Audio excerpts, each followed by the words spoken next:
Maaf ya teman, kalau Tan Harry alias heboh sendiri. Tenang. Naga kan makhluk yang cuma ada di mitos legenda. Tapi ada sobat Otan yang juga dibilang naga, ding. Menurut ensiklopedia yang pernah Otan baca, di negeri Tiongkok, arwana disebut juga sebagai ikan naga, teman. Kok bisa ya? Rupanya karena warna arwana yang merah menyala itulah yang menyerupai wujud sang naga dalam mitologi yang mereka percaya. Ditambah lagi bentuk kepala, sisik, dan adanya sungut di bawah bibirnya inilah yang dianggap makin menyerupai wujud naga di berbagai dongeng Tiongkok. Naga kan dianggap pembawa keberuntungan dan kemakmuran. Makanya si ikan ini jadi dipercaya akan mendatangkan keberuntungan dan kemakmuran kepada siapa saja yang memeliharanya. Siapa sangka kepercayaan dari Tiongkok ini jadi menular ke seluruh dunia hingga sekarang. Itu artinya semua orang sepakat sama keindahanmu, Sob. Cakep!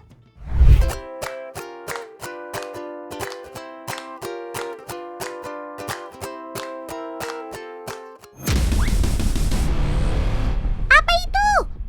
Sebenarnya ada apa di dalam sana? Kenapa ular-ular tersebut langsung hilang ketika masuk ke dalam kolam?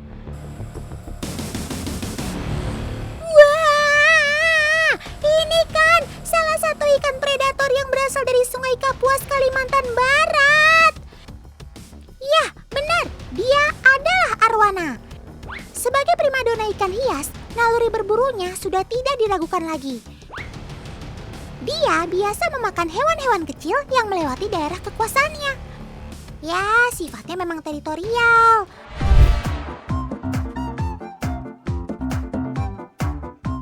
Arwana merupakan ikan yang biasa hidup di permukaan, sehingga dia bisa sangat agresif ketika ada sesuatu yang masuk ke wilayah teritorinya.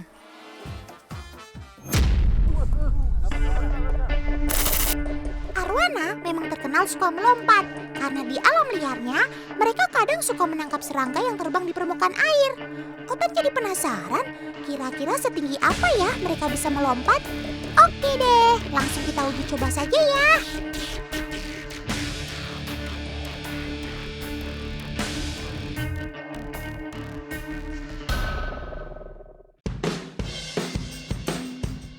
Sekarang Kak Vicky akan mencoba memancing ikan arwana menggunakan kodok yang sudah diikat dengan tali.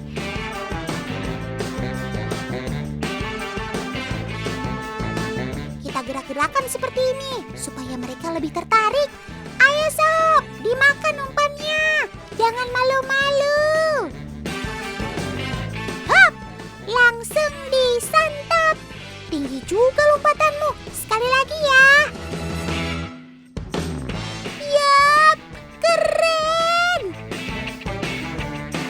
Meskipun dalam kondisi hujan, tapi mereka masih bisa melihat mangsanya dengan baik loh.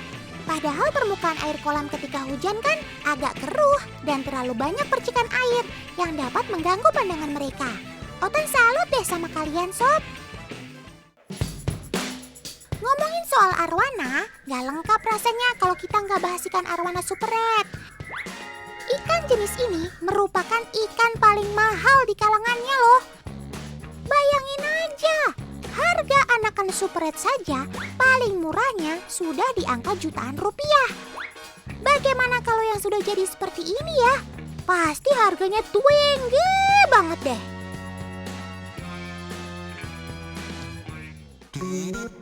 Lihat teman, mereka ini anakan arwana yang baru saja dikeluarkan dari mulut indukannya. Usianya mungkin baru sekitar 70 harian. Lucu sekali ya, embrionya masih menempel di perut ikannya tuh. Embrio ini merupakan cadangan makanan bagi anak-anak ikan arwana dan akan hilang ketika cadangan makanannya sudah habis tuh. Di sini ikan masih belum bisa berenang dengan baik, keseimbangannya masih belum terlatih, sehingga mereka hanya berdiam diri di dasar akuarium sambil sesekali melatih kemampuan berenangnya. Kamu kenapa, Sob? Kenapa kamu diam saja? Tolong! Tolong! Sepertinya Sobat Otan perlu bantuan. Lihat dia,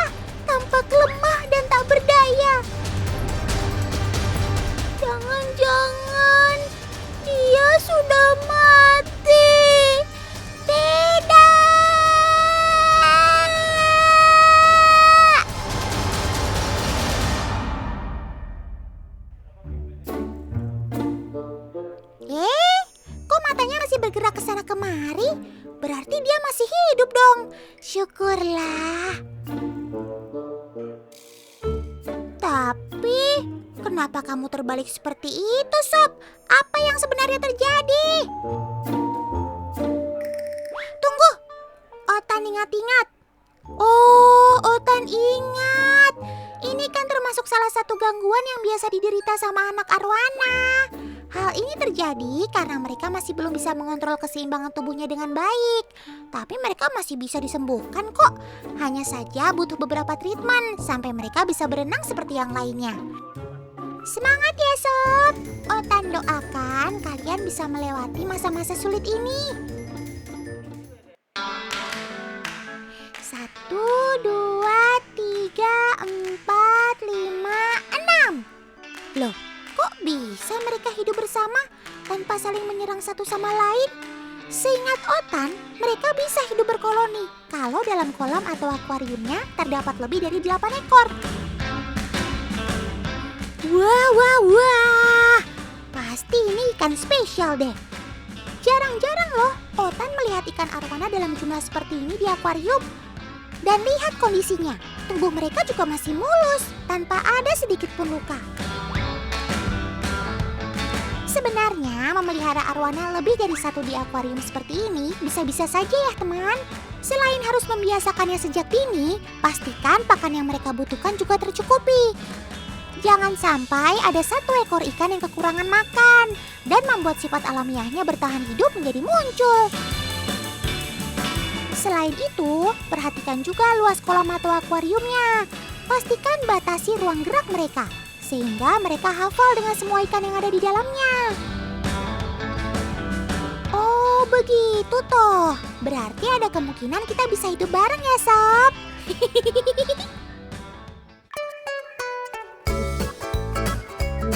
Oh ya teman, meskipun namanya arwana super red, bukan berarti warna mereka harus merah ya. Seperti anakan super red ini misalnya, warna dasarnya masih dominan perak atau silver. Semakin bertambahnya usia, warna pada sisik ikan akan berubah, tergantung perawatannya. Warna merah pada ikan arwana sebenarnya bisa didapat dari sinar UV yang mereka terima, baik di dalam kolam terbuka maupun dalam akuarium seperti ini.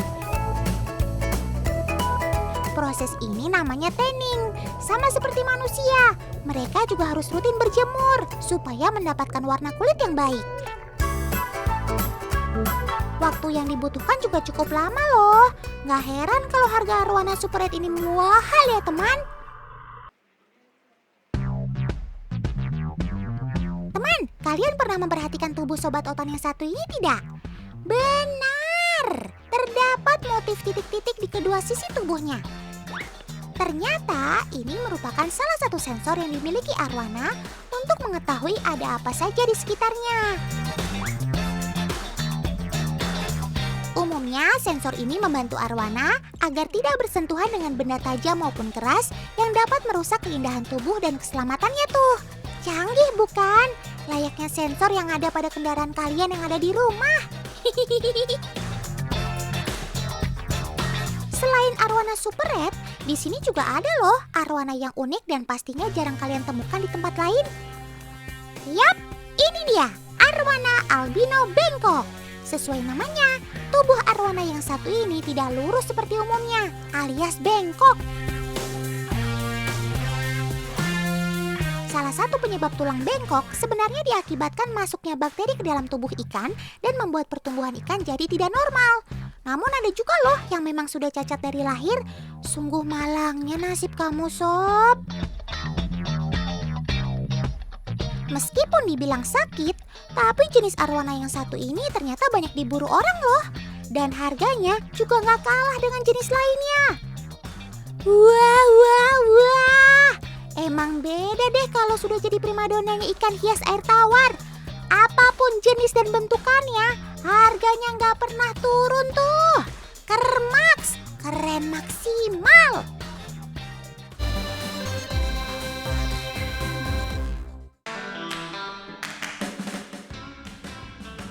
Wih, luas banget.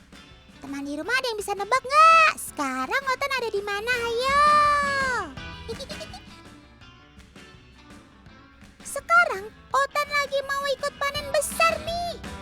Tuh, paman-pamannya udah bersiap bawa jaringnya. Panjang bener kan?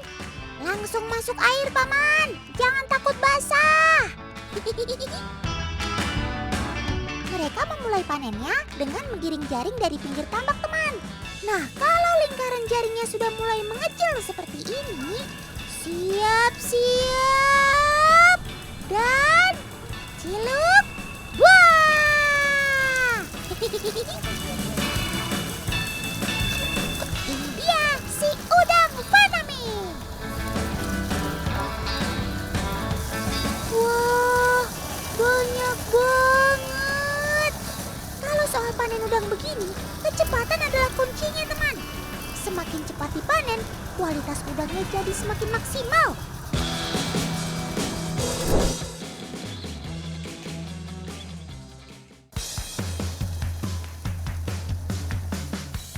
Biasanya usia udang Faname siap panen sekitar 3 bulan, teman.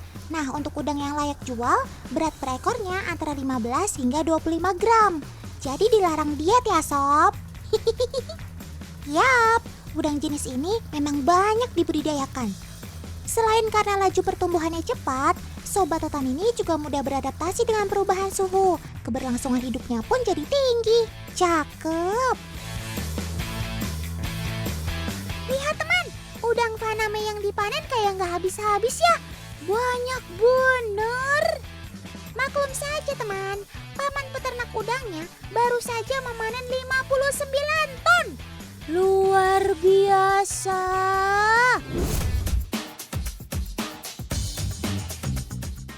Nah, kalau tadi kita udah lihat panennya si udang Faname, sekarang Otan mau kasih lihat sepupunya yang lain nih. Ini dia si udang galah. Oh iya, kalau kalian perhatikan, cara pembesaran udang galah di Sukabumi ini beda dari tempat lainnya ya. Paman memanfaatkan genangan air sawah yang ditanami padi sebagai media pembesaran udang galah. Teknik pembesaran ini biasa disebut mina padi, teman. Udang-udang yang sudah dipanen akan dibawa ke aliran air seperti ini untuk dibersihkan terlebih dulu. Selanjutnya, udang galah akan disortir berdasarkan ukurannya. Paman akan memilih udang galah yang berukuran 35 gram per ekornya. Oh iya, dalam 1 hektar sawah bisa dipanen udang galah sebanyak 50 hingga 100 kg loh.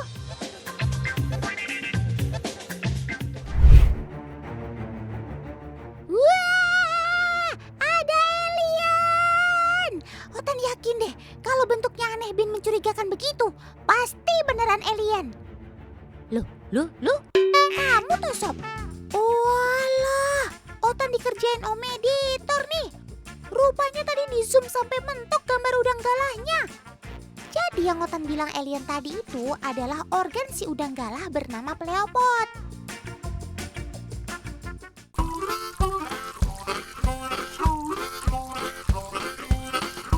Selain digunakan untuk berenang, pleopod juga bisa untuk membawa telur. Ratusan hingga ribuan telur menempel semuanya di sana, teman.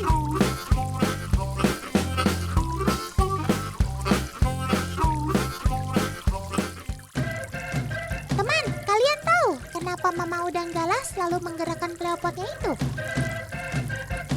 Yap, tujuannya untuk terus memberikan sirkulasi oksigen pada telur-telurnya agar bisa menetas dengan baik. Dan, tada! Ini dia nih, baby udang galah. Baby udang galah ini masih berusia kurang dari 2 minggu. Jadi ia belum bisa bergerak dengan sempurna. Tuh, berenangnya saja pada kebalik-balik kan? Hei, kalian apa gak pusing berenang terbalik begitu?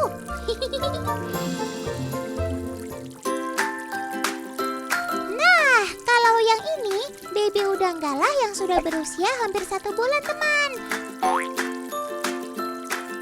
Bentuknya sudah menyerupai udang ukuran mini. Bedanya cuma tubuhnya saja yang masih transparan. Telur dan anakan udang ini rupanya adalah hasil dari budidaya udang galah di Sukabumi, teman. Pantesan kalian pada kumpul gitu. Otan jadi penasaran nih sama proses awalnya. Teman, setelah 21 hari proses penjodohan, indukan akan dipanen nih.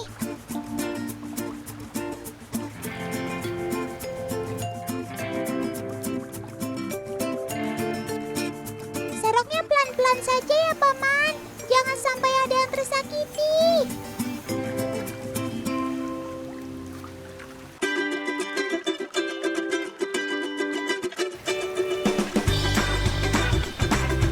Selanjutnya, Paman akan memisahkan indukan yang bertelur dengan yang tidak bertelur, teman.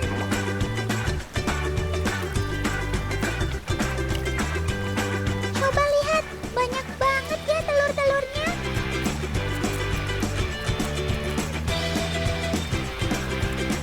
Oke, saatnya bawa para mama udang galah itu ke bak penetasan ya. Loh. Kamu kenapa, Sob? Kok kamu tampak lesu sih? Ada apa nih? Tenang, Tan. Saudaraku ini bukan sedang lesu atau sakit kok. Tapi dia ini sedang berusaha mengganti bajunya saja kok. Hah? Baju? Otan gak salah dengar nih. Maksud aku, dia sedang berusaha mengganti kulitnya alias molting. Proses ini memang membutuhkan waktu yang gak sebentar. Secara perlahan, saudaraku ini akan melepaskan kulit lamanya. Oh, jadi begitu toh? Ayo, semangat Sob. Kamu pasti bisa.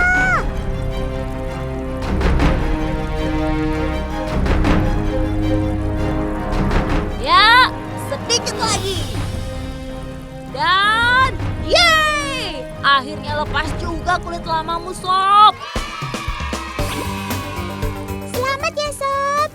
Tapi, kok jadi banyak parasit sih? Otan tahu nih, ini pasti karena kamu terlalu lama mengganti kulitmu, Sob. Jadi, banyak parasit yang menempel untuk memakanmu secara perlahan. Ih, kasihan banget sih kamu, Sob.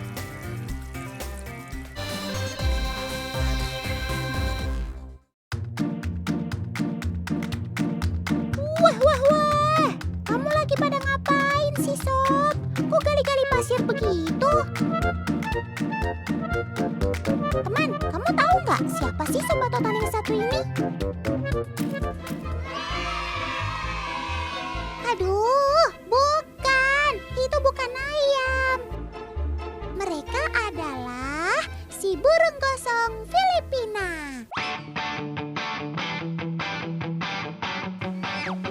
Mereka punya kebiasaan unik loh, teman. Semua burung gosong di sini sibuk menggali pasir.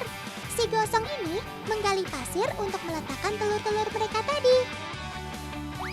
Mereka memanfaatkan panas matahari yang tersimpan di pasir pantai untuk mengerami telur mereka.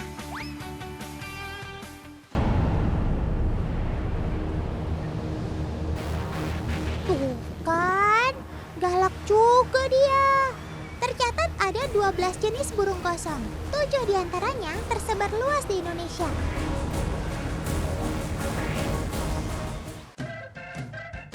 Salah satunya si gosong Filipina ini.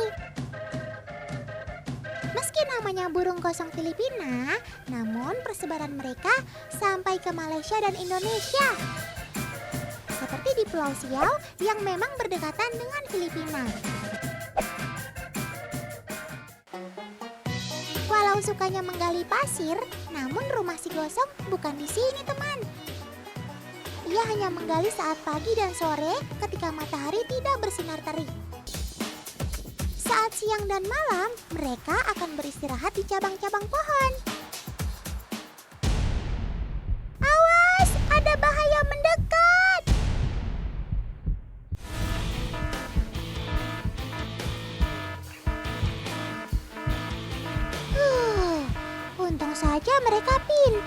bisa tahu ada musuh mendekat. Seperti kebanyakan burung, gosong juga punya saraf olfaktori yang berkembang sempurna di dalam otak mereka. Saraf inilah yang berperan untuk mendeteksi bau dan memilah apakah ada makanan atau bahaya yang mengancam di sekitar mereka. Seperti si biawak tadi, teman. Biawak merupakan salah satu predator si gosong. Tapi pengganggu terbesar si gosong adalah manusia.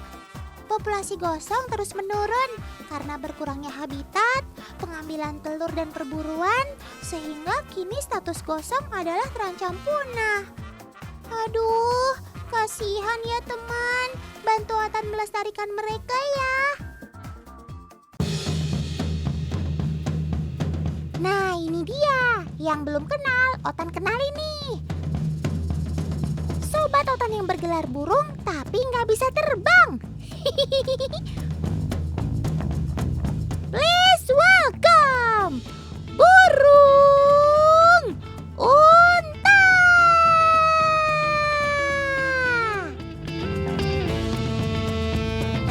Walaupun nggak bisa terbang, dia terkenal dengan kecepatan larinya loh.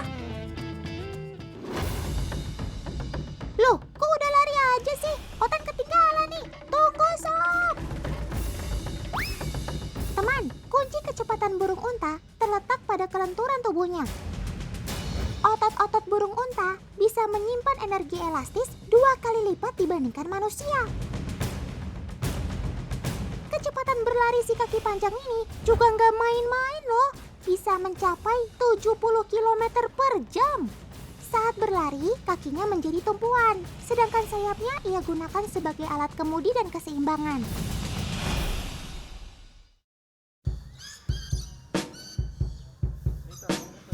Burung unta atau ostrich adalah keluarga burung berkaki panjang yang berasal dari Afrika.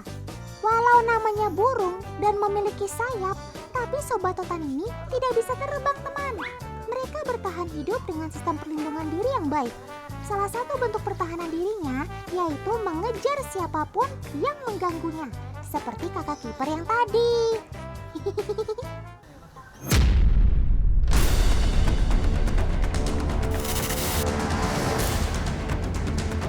Tuh, bener aja kan? Lagian sih nggak fokus. Kena deh. Teman, burung unta akan memakan apa saja yang berada di hadapannya. Ia tidak bisa membedakan mana makanan, mana yang bukan. Kenapa bisa begitu ya? Jika dilihat, ukuran mata burung unta sangat besar, setara dengan bola biliar. Sementara otak burung unta jauh lebih kecil dibandingkan ukuran bola matanya.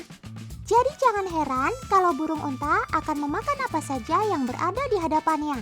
Tak terkecuali tangan Kak Hanif tadi. Sabar ya, Kak. Sekarang Otan mau membandingkan tinggi burung unta ini dengan Kak Bella. Burung unta ini baru berumur 1,5 tahun. Tingginya kurang lebih 2 meter. Sedangkan Kak Bella memiliki tinggi 165 cm. Kelihatan banget kan perbedaan tinggi Kak Bella dengan si burung unta? Kelebihan ini mereka manfaatkan untuk memantau musuh dari kejauhan, teman. Pantau terus, Sob. Siapa tahu ada diskon.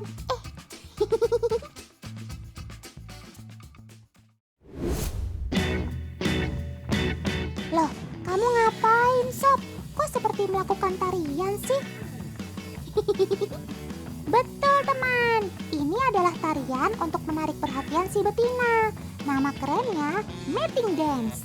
Burung unta jantan akan mengibaskan sayap dan menggerakkan kepalanya untuk menarik perhatian si betina. Stop! Habis menari kok kamu malah mengejar si betina sih, Sob? Si jantan akan coba mendekati betina, sementara betina sedikit jual mahal.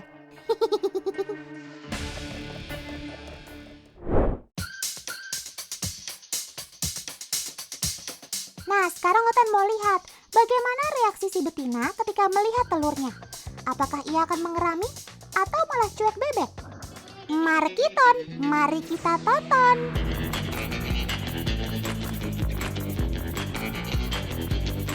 Loh, kok telurnya malah dipatuk-patuk sih, Sob? Ternyata si betina tidak mau mengerami telurnya karena sudah terlalu lama tidak berada di sana, teman. Sehingga insting untuk mengerami telurnya sudah tidak ada. Ditambah volume otaknya yang kecil, sehingga sulit untuk mengingat sesuatu. Teman, sebutir telur burung unta bisa mencapai berat 1,5 hingga 2 kilogram loh. Telur ini berwarna putih dan memiliki ukuran kuning telur yang sangat besar. Jika dibandingkan dengan ukuran telur ayam, sangat jauh berbeda ya.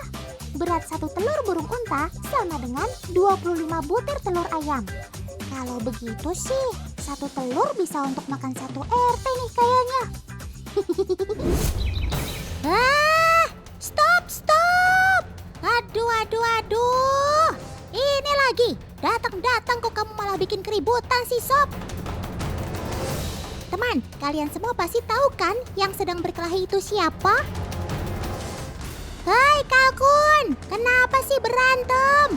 Hari gini masih doyan berantem.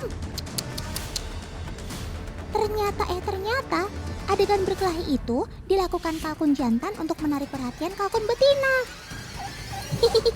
Memekarkan bulu-bulunya ini adalah salah satu cara dia untuk menarik perhatian si betina, teman. Otan jadi ingat burung merak, perilakunya mirip ya. Kirain Otan lagi marah, taunya sedang merayu toh.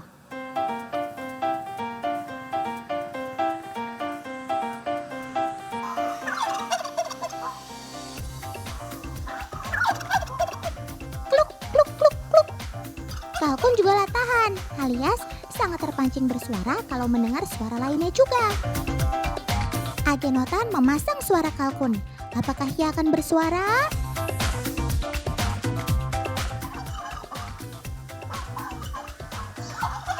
Tuh kan, dia terpancing bersuara juga. Sekarang kita ganti dengan suara siamang ya.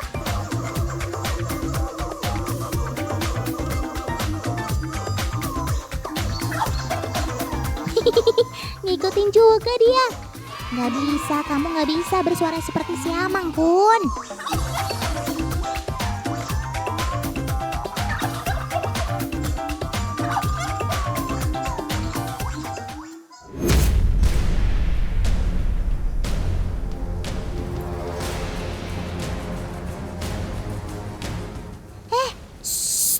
Kalkun, lari! Itu ada bahaya mengintaimu loh.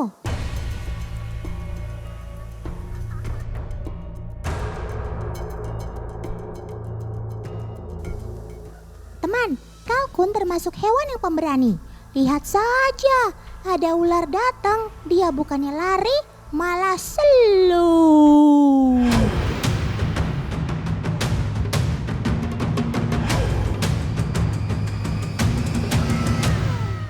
Padahal seperti Otan bilang tadi, Kalkun adalah hewan yang sangat teritori atau menjaga wilayahnya. Tapi sifat Kalkun yang teritorial ini hanya kepada sesamanya saja. Kalau dengan hewan lain seperti ular ini, Kalkun hanya punya rasa penasaran sedikit, lalu cuek lagi deh. Bahkan dengan bahaya yang sedang mengancam juga dia tidak peduli.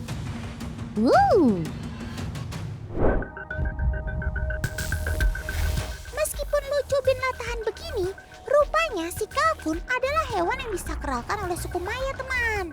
Kalkun dipercaya sebagai perlambang kekuasaan dan kehormatan. Kalkun dianggap perwujudan dewa, teman. Bahkan masyarakat suku Maya mempercayai kalau Kalkun memiliki kekuatan luar biasa yang dapat membahayakan keselamatan manusia, terutama di malam hari dan dalam mimpi. Nah, biasanya dalam perayaan tahun baru, suku Maya akan mempersembahkan si Kalkun untuk para dewa.